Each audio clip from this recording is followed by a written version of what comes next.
Hello everyone, welcome to the study with Mayank. मैं हूं आपका मयंक। हम लोगों की यहां पर क्लास 8 की ओल्ड एनसीईआरटी वर्ड ज्योग्राफी चल रही है। आज आपका इसी क्रम में चैप्टर नंबर 17 है। यहां पर हम लोग व्यापार, परिवहन एवं संचार के बारे में पढ़ेंगे। तो चलिए स्टार्ट करते हैं आज का वीडियो। देखते हैं मैं क्या क्या डिस्कस करना है यहाँ पर। तो सबसे पहले बात करते हैं व्यापार की। वस्तुओं और सेवाओं का व्यक्तियों के बीच में या फिर देशों के बीच में जो आदान प्रदान होता है, ये व्यापार कहलाता है। देखिए यहाँ पर व्यापार की एक सामान्य परिभाषा दी गई है। अब आपके मन में सवाल आएगा, ऐसे तो हम लोग त्योहारों की जो मिठाइयाँ होती हैं उनका आदान प्रदान करते हैं, गिफ्ट्स जो होते हैं गिफ्ट्स का आदान प्रदान करते हैं, क्या वो व्यापार बोले जाएंगे? बिल्कुल नहीं बोले जाएंगे। व्यापार का मतलब होता है कि जो भी आप वस्तु या सेवा खरीद रहे हैं उसका मूल्य हो और उसके बदले में आप कुछ ना कुछ धनराशि का भुगतान करें, तो वो चीज जो है आपके व्यापार की कैटेगरी में आएगी। सिर्फ और सिर्फ मिठाइयों का एक्सचेंज या फिर गिफ्ट्स का जो एक्सचेंज है, ये व्यापार की कैटेगरी में नहीं आएगा। तो विभिन्न स्तरों पर प्राथमिक, गौड़ और तृतीयक से प्राप्त की जाने वाली वस्तुएं बाजार में बेची जाती हैं। जैसे प्राथमिक वाली वस्तुओं में आपकी जो भी कृषि से संबंधित या जमीन से संबंधित जो भी उत्पाद आ जाते हैं वो आ जाते हैं। गौड़ में द्वितीयक वस्तुएं आ जाती हैं, प्रसंस्कृत उत्पाद आ जाते हैं, मशीनरी वगैरह आ जाती है, तो गौड़ में आ जाती हैं। तृतीयक में सेवाएं होती हैं। सेवाओं का मतलब आप जानते होंगे, परिवहन, बैंकिंग, एजुकेशनल या डॉक्टर वाली जो सेवाएं होती है तृतीयक में आ जाती हैं। तो ये सब सेवाएं जो है बाजार में खरीदी और बेची जाती हैं और व्यक्ति जो है अपनी आवश्यकता के अनुसार, अपनी डिमांड, अपनी जो भी नीड है, नीड के अनुसार इन वस्तुओं को खरीदता है। देश के अंदर वस्तुओं और सेवाओं को खरीदना घरेलू व्यापार कहलाता है। वहीं जब वस्तुओं का यही खरीदना बेचना देश से बाहर होता है, दो देशों के बीच में होता है, तो ये अंतर्राष्ट्रीय व्यापार कहलाता है। देखिए हम अपने देश में बहुत सारी चीजों को उत्पादित करते हैं और कई बार उत्पादन इतना ज्यादा होता है कि हम उन वस्तुओं को अन्य देशों में भी बेच देते हैं, तो ये प्रक्रिया निर्यात कहलाती है। अन्य देशों को वस्तुओं और सेवाओं का बेचना निर्यात कहलाता है। वहीं बहुत सा ऐसा सामान है जो कि हमारे देश में नहीं बनता है और हमें अन्य देशों से मंगाना पड़ता है, तो यह प्रक्रिया आयात कहलाती है। आगे यहां बताया गया है कि अगर आयात और निर्यात लगभग बराबर है अथवा निर्यात आयात से अधिक है, तो इसे उस देश के लिए क्रम से संतुलित व्यापार अथवा अनुकूल व्यापार कहते हैं। देखिए इसे एग्जाम्पल से समझ सकते हैं। मान लीजिए किसी फाइनेंशियल ईयर में, यानी हम यहाँ पर ईयर लेते हैं 2022-23, किसी फाइनेंशियल ईयर में किसी देश ने, यानी इंडिया ने, मान लीजिए भारत की हम बात करें तो इंडिया ने लगभग 1 लाख करोड़ रुपए की वैल्यू का सामान जो है निर्यात किया है। 1 लाख का सामान जो है क्या किया, निर्यात किया है। और इसी टाइम ड्यूरेशन में इंडिया ने जो है लगभग 2 लाख करोड़ रुपए की वैल्यू का सामान आयात कर लिया है। तो यहां पर आप देखेंगे यहाँ पे व्यापार घाटा हो रहा है, यहाँ पर -1 लाख करोड़ का जो है व्यापार घाटा क्रिएट हो रहा है। अब मान लीजिए यहाँ उल्टा हो जाता है, यहाँ पर इंडिया ने लगभग 2 लाख करोड़ रुपए का निर्यात किया होता और 1 लाख करोड़ रुपए का सामान आयात किया होता, तो ये हमारे लिए क्या होता है, ये हमारे लिए फायदेमंद होता। या फिर एक ऐसी कंडीशन भी हो सकती है जहां पर आयात और निर्यात बराबर हो, तो आयात और निर्यात बराबर होगा तो ये बैलेंस ऑफ ट्रेड कहलाएगा। वहीं अगर आयात ज्यादा है निर्यात कम है तो ये घाटा दिखाएगा। तो यहां पर वही चीज बताई गई है कि यह देश की अच्छी अर्थव्यवस्था की ओर संकेत करता है। अगर आयात ज्यादा है और निर्यात कम है तो ये बुरी अर्थव्यवस्था के लिए संकेत करेगा। आगे यहां पर परिवहन की बात की गई है। तो यहां पर परिवहन के माध्यम बताए गए कौन कौन से माध्यम हैं।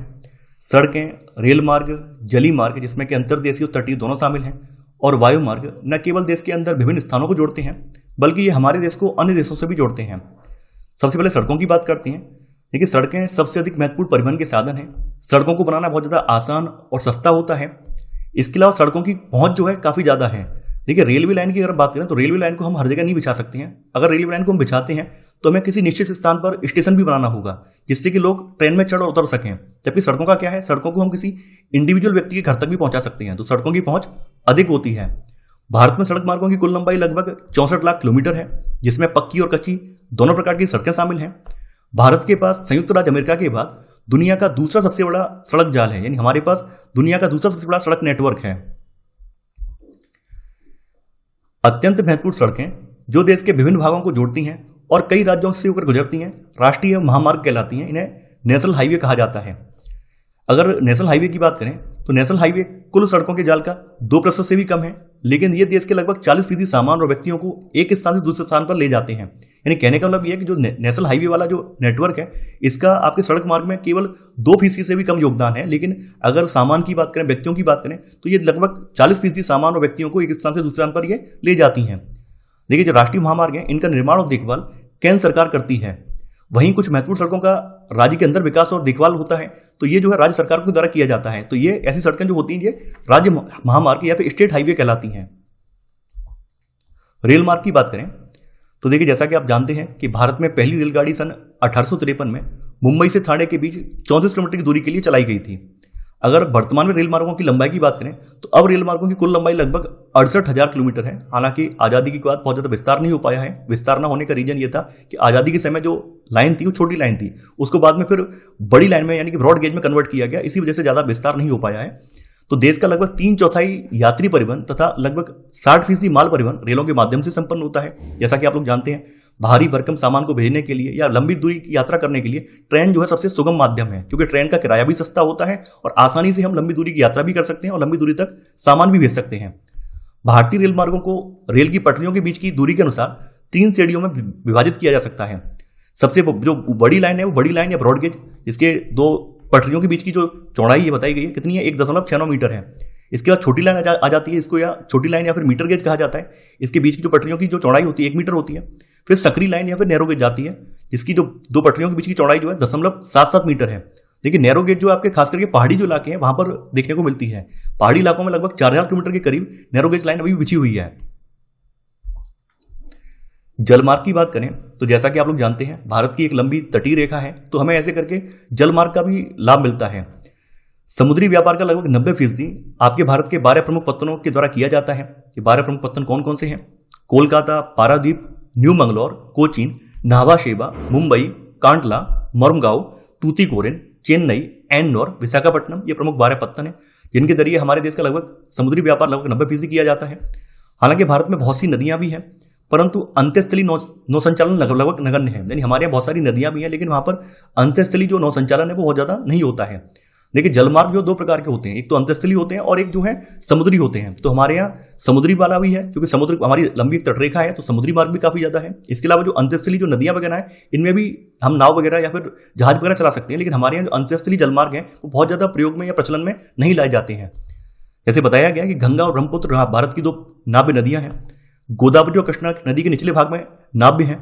तमिलनाडु और आंध्र प्रदेश की बकिंगम नहर और केरल की पश्चिम तटीय नहर ये नाव्य है। अंत्यस्थली जलमार्गों द्वारा मालवाहन लगभग नगण्य है, यानी अंत्यस्थली जलमार्गों का विकास उतना ज्यादा नहीं हो पाया है।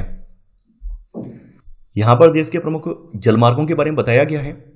तो पहला है राष्ट्रीय जलमार्ग संख्या 1, जो कि इलाहाबाद से लेकर हल्दिया तक है। इसकी लंबाई 1620 किलोमीटर है और यह जलमार्ग गंगा, भागीरथी, हुगली नदी तंत्र में स्थित है। अगला है राष्ट्रीय जलमार्ग संख्या 2। इसे 1988 में दुबरी से लेकर सदिया तक घोषित किया गया था। इसकी लंबाई 891 किलोमीटर है। दुबरी ब्रह्मपुत्र नदी पर एक पहला बड़ा टर्मिनल है। अगला है राष्ट्रीय जलमार्ग संख्या 3। उद्योग मंडल और चमकारा नहर के साथ पश्चिमी समुद्र तट नहर यानी कोट्टापुरम से कोल्लम के बीच स्थित है ये। इसकी लंबाई है 375 किलोमीटर। अगला है राष्ट्रीय जलमार्ग संख्या 4। गोदावरी और कृष्णा नदी से लगा काकीनाडा पुत्तूरी नहर।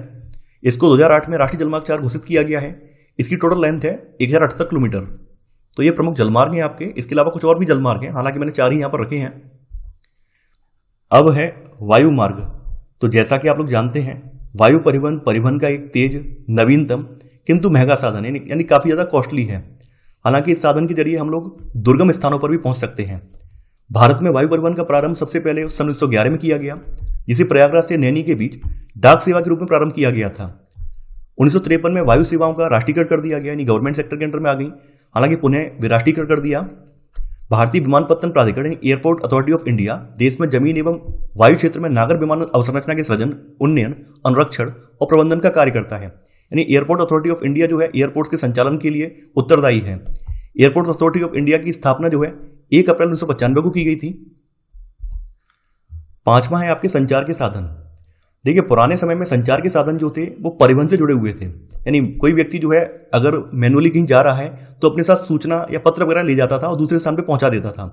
लेकिन वर्तमान में देखा जाए तो वर्तमान में जो संचार के साधन है वो परिवहन के साधनों से जुड़े हुए नहीं है, बल्कि उनसे पृथक हो गए हैं। लेकिन पुराने समय में अगर आप उठा के देखेंगे तो पुराने समय में जितने भी संचार के साधन रहे हैं वो सभी परिवहन पर ही डिपेंड थे। अगर कोई व्यक्ति एक स्थान से दूसरे स्थान पर जाएगा तभी संदेश पहुंचेगा, अन्यथा नहीं पहुंच पाएगा। तो अगर बात करें वर्तमान में तो डाक सेवाएं, दूरसंचार तथा जनसंचार के अनेक माध्यम जैसे रेडियो, दूरदर्शन और इंटरनेट लोगों को सांस्कृतिक और आर्थिक रूप से निकट लाते हैं, जैसा कि हम सभी लोग जानते हैं। भारत का जो डाक सेवा जाल है, जिसके अंतर्गत लगभग 1.55 लाख डाकघर हैं, संसार का सबसे बड़ा डाक सेवा जाल है। भारतीय डाक सेवा की स्थापना 1 अक्टूबर 1854 को मानी जाती है।